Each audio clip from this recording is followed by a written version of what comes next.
Hello there, fellow nerds. This is Joe here. Have you ever wondered why wizards don't study math?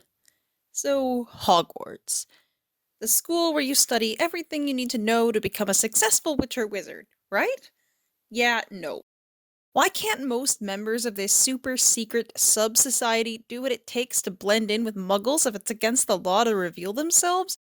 Why does the Hogwarts library appear to contain no fiction or poetry of any kind?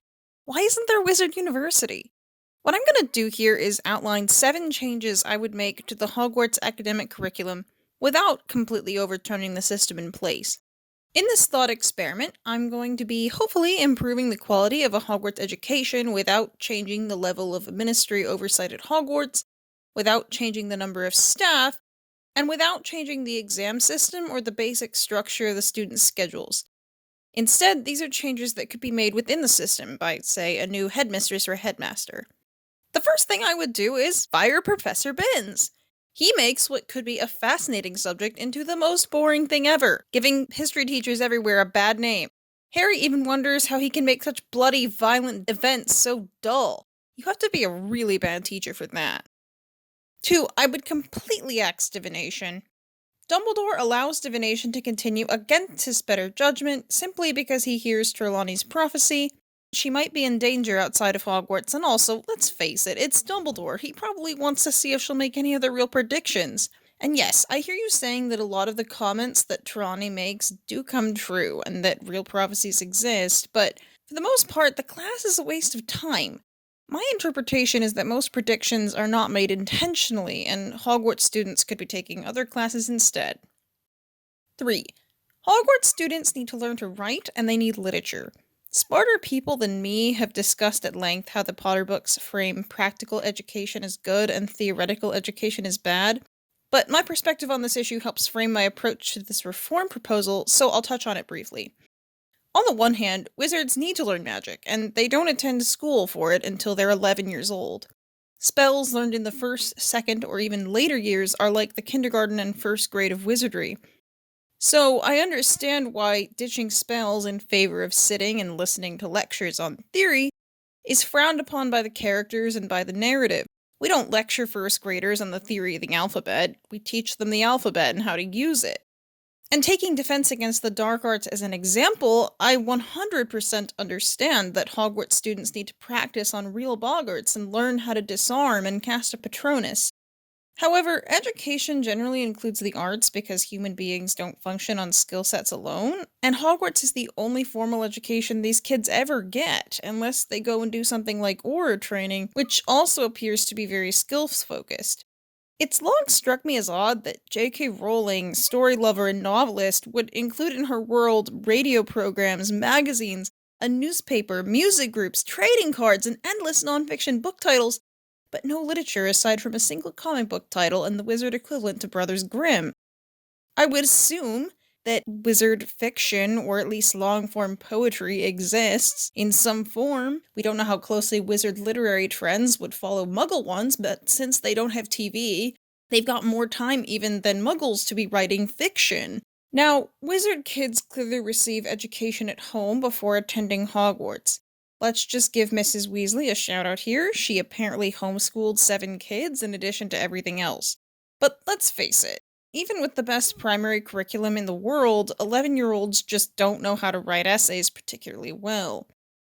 Now, it's quite possible Hogwarts teachers give great feedback on the writing style and citation integration side of essay writing. But my proposal still includes asking existing professors to be intentional about giving constructive writing feedback to their students and bringing in a humanities teacher. This teacher would integrate the study of history of magic with wizarding literature, with a bit of philosophy and art thrown in, and the students would learn to write about these things. A good history class isn't simply names and dates.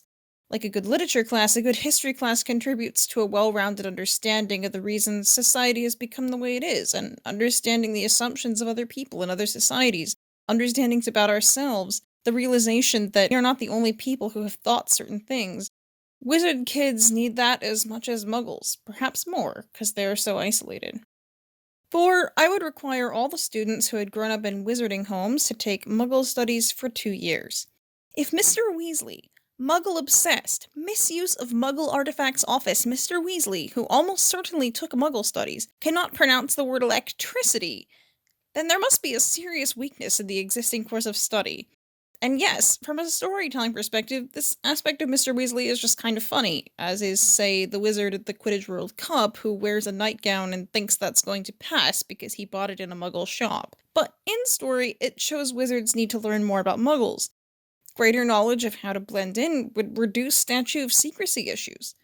The new version of the class would blend the anthropological side that already exists, think of Hermione's home life and social habits of British Muggles, and practical skills like how to handle Muggle money. And in addition, all the Muggle-born kids would get a crash course in wizard culture. In the third year, wizard culture would be dropped because Muggle-borns would get a lot more exposure to wizards from everyday life, and at that point, Muggle studies would be an option just like it is in the books.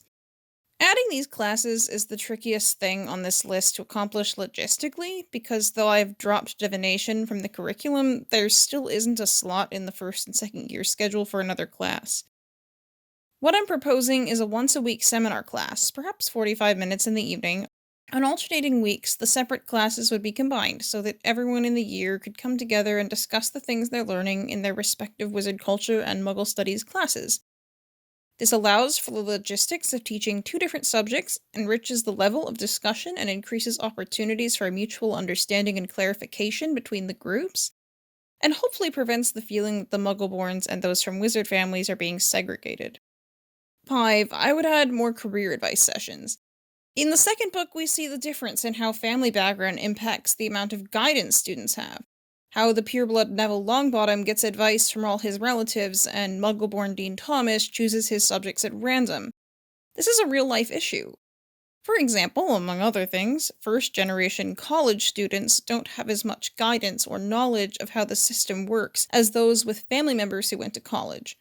Advice from teachers can't totally replace the advantage of family who went to the same school and took the same classes, but it would help. As it stands, Hogwarts students get short career advice sessions in their 5th year, not long before their OWLs, the results of which greatly restrict what they can do later in life. If the system were different, if, say, less emphasis were placed on exam results, this might be less of a problem, but things being as they are, Hogwarts students don't seem to be very aware of their options until flyers appear in their common rooms.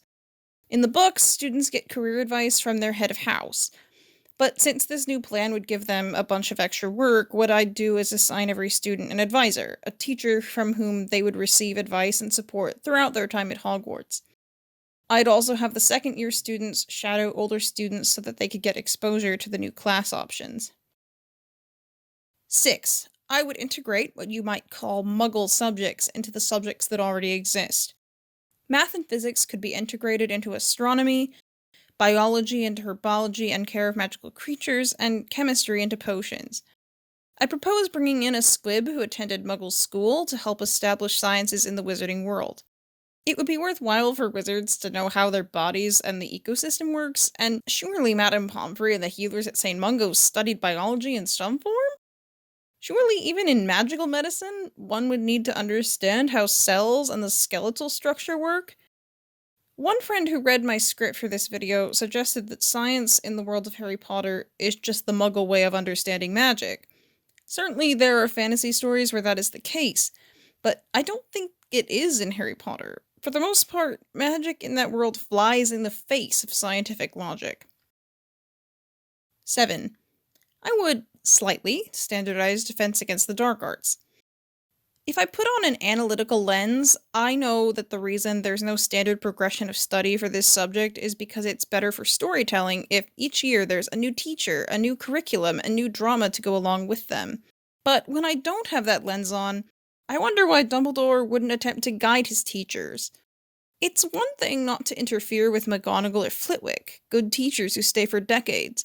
Their classes are very skills-based, and they know how to lay out their classes so that students progress from one skill to the next, year after year. But there are so many directions one can go with Defense Against the Dark Arts, and Dumbledore deals with a new teacher every year for most of the time he's headmaster. The negative side of over-interference in education is depicted with excruciating accuracy in Order of the Phoenix, But I don't think it would be overly interfering for the headmaster or headmistress to lay out a loose idea of what students should study each year. Here's a couple of bonus steps. Not direct changes to the Hogwarts curriculum, but suggestions for expanding educational options beyond Hogwarts. The first bonus step would be to have the Ministry offer teacher training. I understand why teaching isn't a track at Hogwarts, why becoming a teacher isn't a standard career option in the wizarding world. It's a small, spread out community that has one school, and that school can only have so many teachers. I'm also not proposing that the Ministry require that training. That would go against the premise I laid out at the beginning of the video. But training should be an option for teachers who would like it, maybe as a summer course for those who are about to teach or who are already teaching. And a headmaster or headmistress could choose to require it if they wished. The second bonus step is less specific, but ask yourself this: why isn't there Wizard University? The only education that seems available beyond Hogwarts is career-specific training offered by the Ministry, like war training. But what if you were someone like Hermione, who genuinely loved learning and wanted to continue on with it? Sure, you could probably just attend a Muggle university, but that would be a rough transition into or back into the Muggle world. Well, if you have thoughts about how you would reform the Hogwarts curriculum, or you think a Hogwarts education has no weaknesses at all, let me know in the comments. And if you enjoyed this, check out my other videos. Bye!